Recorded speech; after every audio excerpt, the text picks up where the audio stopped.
Entrepreneurs do not fail only because of bad products or weak demand. Many fail because they do not understand the financial side of the business well enough to make strong decisions under pressure. In this episode of the Small Business Credit Minute with SE Day, I sit down with Joe Haggerty, President and CEO of the Alexandria Chamber of Commerce, to discuss why financial literacy matters for investment decisions, cash flow management, risk reduction, investor confidence, and long-term growth. It is a timely conversation because the Chamber ALX positions itself around supporting businesses, cultivating community, and offering advocacy and professional development for the local business ecosystem. Welcome to the Small Business Credit Minute with SE Day, the podcast helping business owners build stronger business credit and real profit growth without the confusing finance speak. Today, we're taking a slightly wider lens on business success by talking about financial literacy in support of National Financial Literacy Month. A business owner can have drive, talent, they can have vision, but without financial understanding, growth can become expensive, risky, and unstable. Qualify first, apply second. Stay tuned. I'll be right back.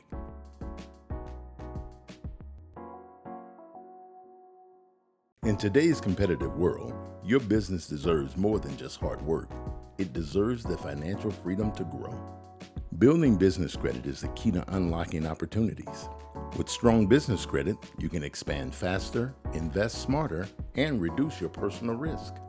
Start building your business credit today because your dreams deserve the chance to grow, just like your business. Secure your spot at the next Small Business Credit Survival Boot Camp.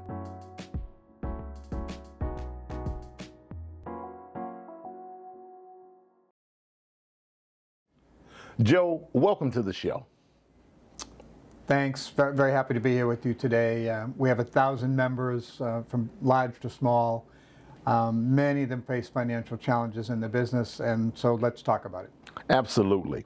So jumping right into it and talking deeply about financial literacy, excuse me, from the Chamber's perspective, why is financial literacy such a critical skill entrepreneurs must have, not a nice to have? It's probably a critical skill for everybody to have, but particularly if you want to have your own business, if you want to be successful, if you're entrepreneurial, you really need to understand how money works, where you can get that money, how you invest it, and how to analyze your own financials so that you stay successful. That is perfectly put. You spoke on it from a business standpoint, but you also looked at it from a larger lens, right? As a small business owner, these are things that you need to have in place. So entrepreneurs make decisions every day about spending, hiring, equipment purchasing, marketing, expansion. How does financial literacy improve the quality of those investment decisions? So most small and even medium-sized people who are getting into business for the first time have a dream, and their dream is about their product, whatever it is, their location, their community, but they really need to understand the numbers behind it to make it go. When they go to get a loan from somebody, whether it's the SBA or a bank, they've got to really have a well-planned strategy that the bank or that lending institution really feels they can support to lend them the money. And that drives us right into the next question because we're talking about cash flow. Cash flow problems shut down more businesses than bad ideas, okay? In your view, what should every entrepreneur understand about cash flow before trying to scale or grow their business? Great question. You don't have cash flow unless you have the money. Either someone's lent it to you or a family has put together some cash for you and you go at it. But you have to carefully plan how that cash is spent, and you've got to know that your customers are going to come in and spend money with you to make that happen. And that doesn't happen all the time. Many businesses face financial problems right from the start without selling enough. So you got to be able to analyze it quickly and make some decisions quickly. You know, Joe, I don't know who put these questions together, but they are just flowing and rolling together because what your response rolls into the next question, right? Many owners confuse revenue with strength. That's a big problem. How can better financial literacy help entrepreneurs distinguish between, say, sales activity and actual business health?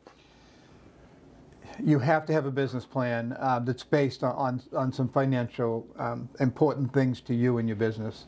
You have to watch it regularly, and you particularly have to watch your cash flow. Not just, it's nice to have some cash in the bank, but you better make sure you're not going to pay it all out for your next salary for your employees. Exactly. So that has to be watched carefully, and that's the owner's job to do that. So financial literacy also plays a defensive role when it comes to handling your finances, not only your business finances, but your personal finances. How does it help entrepreneurs identify and mitigate risk before damage is done? So anybody who's in business these days has to understand how money flows, how it works in your organization. And we see many businesses that have problems. They go through their money too fast, and then there's no place else to go get some more money because they've hit their max in borrowing. So you just have to watch it, you have to manage it, and you have to have some knowledge about it.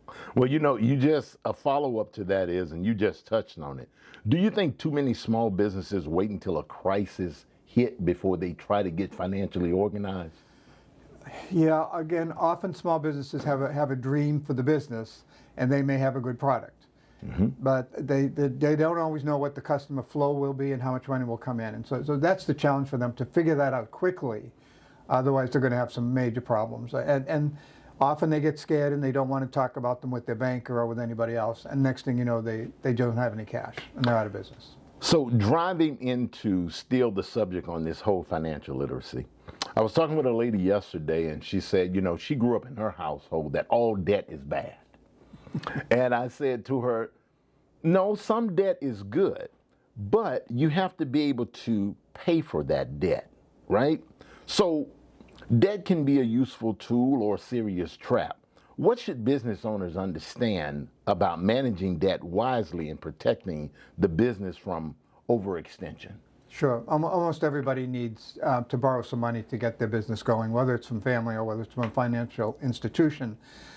But they better know what their monthly plan is, and they better have a plan. And often that institution that lends you money will help you with that plan. At the chamber, we meet with people and we help them with their cash flow management plan. And you just have to have it and you have to stick to it. I'm glad you said that about the chamber, because from what I'm hearing, your chamber is not like a lot of chambers that I've been through, right? When you say you're actually working with your members and sitting down and helping them put those cash flow structures together, right, so their business can grow, this is actually a chamber doing its mission, giving back to the small businesses, right? We hope so. Well, we help them find the right institutions to loan them money. We help them know where the money might be more available. And they really need to work with the institution itself to modify their plan sometimes. They may be a little too aggressive. But let's get it done right, let's open, and let's go from there. Okay. So investors, lenders, and partners look for confidence in numbers. How does financial literacy improve an entrepreneur's credibility when asking for capital or trying to build partnerships? So the first thing you're going to be asked when you are borrowing money from anybody, even your family, is how you're going to pay me back. And you better have a plan for that. And it better, if you have some kind of a plan out there and they can see it, people can ask you questions, but you really need to be able to answer them and be practical with your answers, that it's going to work. Absolutely. So chambers often sit at the intersection of business, education, advocacy, and community building. What role can an organization like the Alexandria Chamber of Commerce play in helping entrepreneurs become financially stronger? Yeah, it doesn't really start at the entrepreneurial level. It starts in school. We do a career con, which is a career learning for kids in high school. Mm-hmm. And we actually would like to see more schools do more on financial literacy, but that's a job for both the schools and the parents. But when they're going to become an entrepreneur, open their own business, they really have to be skilled at it. And they may have to get some more education themselves in terms of learning about money management, but we can help them with that too. So that goes right into, on a follow-up, how does advocacy programming, networking, and business education work together to strengthen local business, the actual local business base? Well, advocacy for us means talking to elected officials and making sure there's some money available for the most part. And we do a lot of that. And so, for instance, the city of Alexandria has money available to help new businesses. But they want to see a plan, and they want to know that that plan will be followed. And they're probably getting the loan from some other institution. Okay. But we got to put them all together.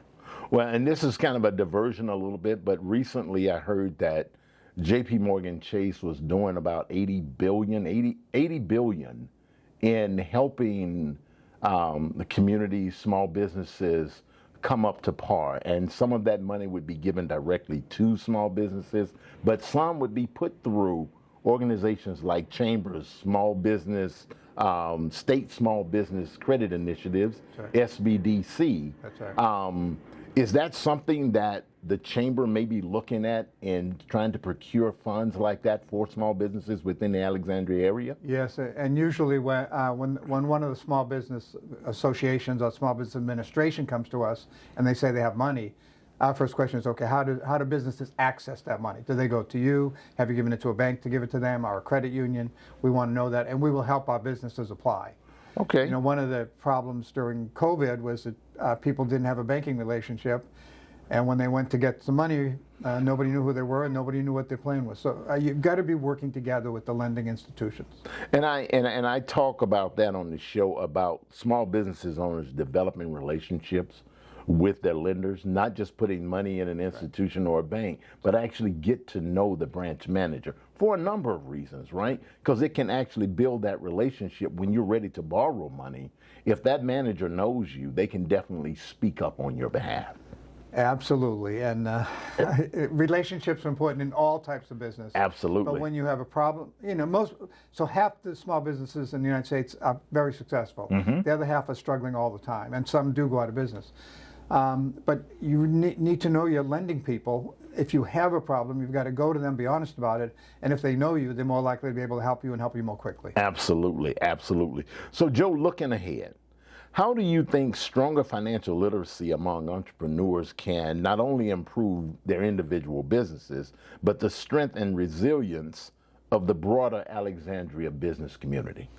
It's better for all. It's better for all of us when businesses are thriving and growing and competing with each other. I mean, competition is what it's all about. So we have a lot of nail salons, we have barbershops, we have physical training groups that are competing with each other.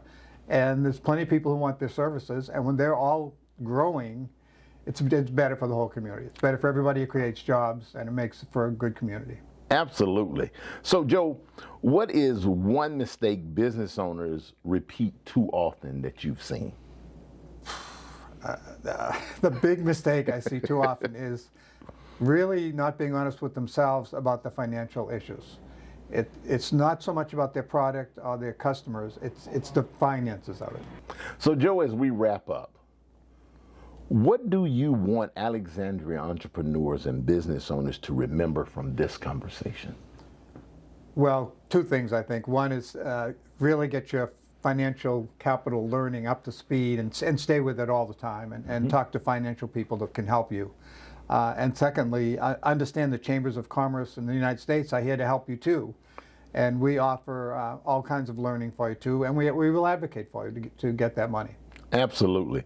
Joe, this was strong because it refrains financial literacy from something people think is optional into something that directly affects everyday decision making in your business, not only in your business, but in your home life, in your cash flow, in your risk, your credibility, and your growth. Joe, this was strong because it reframes financial literacy from something people think is optional into something that directly affects decision making, cash flow, risk, credibility, and growth. This is a message more entrepreneurs need to hear, not just during Financial Literacy Month, but throughout the year. So I implore you, if you are in the DC area and the Alexandria area, come and look at the Alexandria Chamber of Commerce. And if you're not, any city where you are, go and talk to your local chambers of commerce. They can actually help you when it comes to financial literacy and making your company strong. Joe, thank you for joining me on the Small Business Credit Minute as we celebrate National Financial Literacy Month. and talking about this really important subject. And for the audience, this is always me telling you that if you want to do a credibility fix real fast, go to our website, listed in the show notes, grab our free business credit starter kit.